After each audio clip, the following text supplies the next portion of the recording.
entre o socialismo e o neoliberalismo. Este é o Visão Libertária, sua fonte de informações descentralizadas e distribuídas. É comum nos encontrarmos em situações das quais nos deparamos com as palavras socialismo e neoliberalismo. Muitas das vezes, essas palavras são usadas sem serem definidas como formas de altercação pessoal, ou apenas para desviar do foco principal de um diálogo. Quando dialogamos com algum interlocutor, devemos prezar por sermos compreendidos e também por compreender as ideias que estão em discussão. Por muitas vezes, tanto o termo neoliberalismo quanto o termo socialismo são usados de forma extremamente abstrata, onde esses discursos acabam por adquirir um caráter esotérico, com S, ou seja, fazendo parte do discurso privado de uma determinada linha de pensamento. Esse breve ensaio tem como objetivo trazer o máximo possível esses assuntos para o campo esotérico, com X, ou seja, trazer para o discurso público suas definições de uma forma satisfatória. Émile Durkheim foi um sociólogo e filósofo francês do século XIX. Em 1887, Durkheim foi convidado a dar aulas de pedagogia e ciência social na Faculdade de Letras de Bordeaux, na França. A partir de suas lições ministradas, foi publicada uma obra chamada de Le Socialisme, sa définition, ses débuts, la doctrine saint-simonienne, ou em português, o socialismo, sua definição, seus primórdios, a doutrina de Saint-Simon. Quando ministrou suas aulas, Durkheim já havia contemplado os adventos do socialismo, do comunismo e do marxismo. Como sociólogo, Durkheim percebeu a necessidade de distinguir o socialismo do comunismo, já que em sua época esses conceitos estavam sendo tratados como sinônimos, mesmo possuindo características diferentes. O socialismo se trata de um sistema econômico e reformista, no qual seu surgimento só se torna possível em um período pós-revolução industrial. Sendo assim, Durkheim afirma, abre aspas, chamamos socialista a toda doutrina que demande a conexão de todas as funções econômicas ou de certas funções dentre elas, que são atualmente difusas, aos centros diretores e conscientes da sociedade. Perceba que Durkheim utiliza o quantificador todo, trazendo a ideia de que este conceito está presente em tudo aquilo que é socialismo. Durkheim também traz a palavra conexão como um elemento-chave em sua definição. Para ele, o socialismo não busca a subordinação da economia a algum órgão central, mas sim sua conexão ao mesmo. Com isso, Durkheim faz uma cisão entre o comunismo e o socialismo, pois mesmo eles bebendo das mesmas fontes e compartilhando dos mesmos inimigos, possuem objetivos diferentes. O socialismo visa a centralização da economia, mas não necessariamente que os órgãos diretores da sociedade tomem o domínio da mesma, enquanto o comunismo busca uma supressão e, se possível, a eliminação do meio econômico. Logo após o fenômeno Marx, ocorreu uma forte união entre o socialismo e o comunismo moderno pela opinião pública, assim ocultando o socialismo francês, que pelos marxistas é tido como utópico. O personagem que fortemente influenciou as ideias socialistas foi Simon de Sismondi. Sismondi foi um discípulo de Adam Smith e seguidor da doutrina liberal, porém se distanciou desta corrente de pensamento, passando a combatê-la veementemente. Seu afastamento ocorreu devido ao seu repúdio à superprodução da sociedade industrial.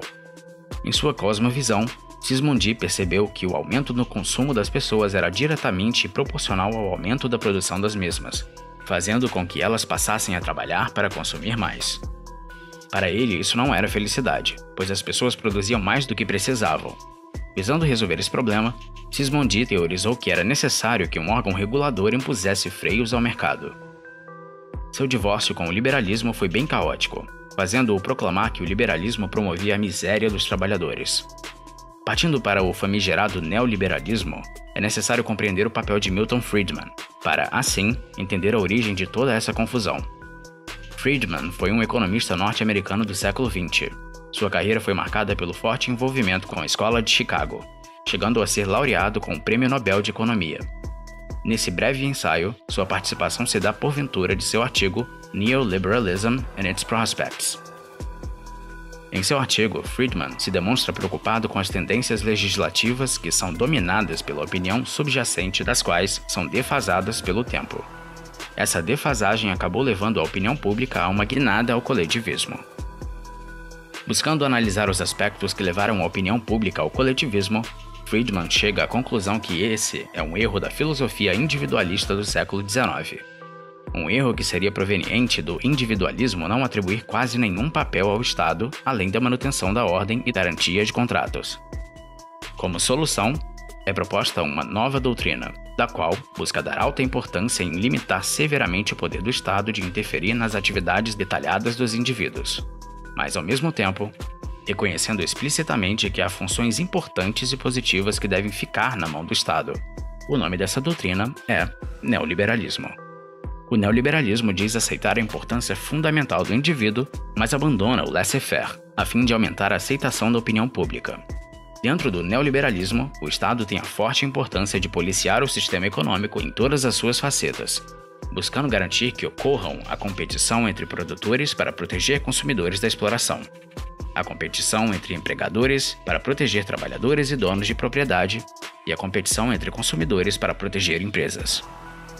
Friedman, em seu artigo, se mostra bastante crente na honestidade e no funcionamento da máquina estatal, onde o mesmo propõe promover a regulação estatal como substituto do laissez-faire.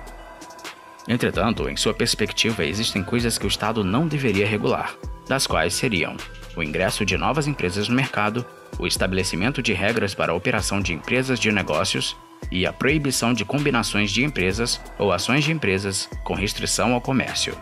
Esse seria o famigerado livre mercado regulado.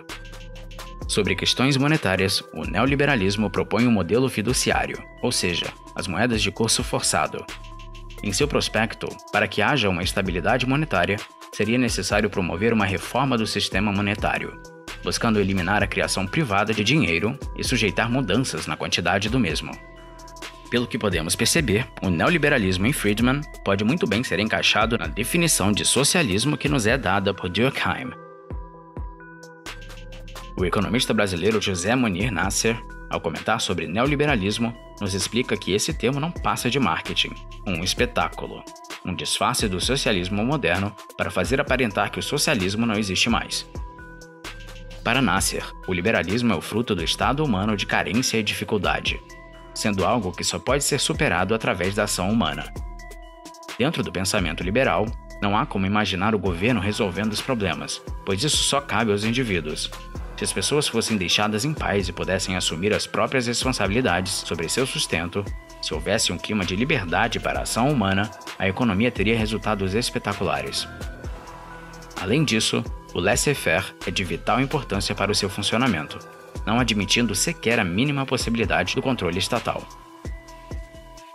O neoliberalismo seria um espetáculo que é usado de forma capciosa para imputar ao liberalismo seus atos. Muitas das vezes, quando posto em debate, o termo liberalismo acaba-se por usar as definições do neoliberalismo.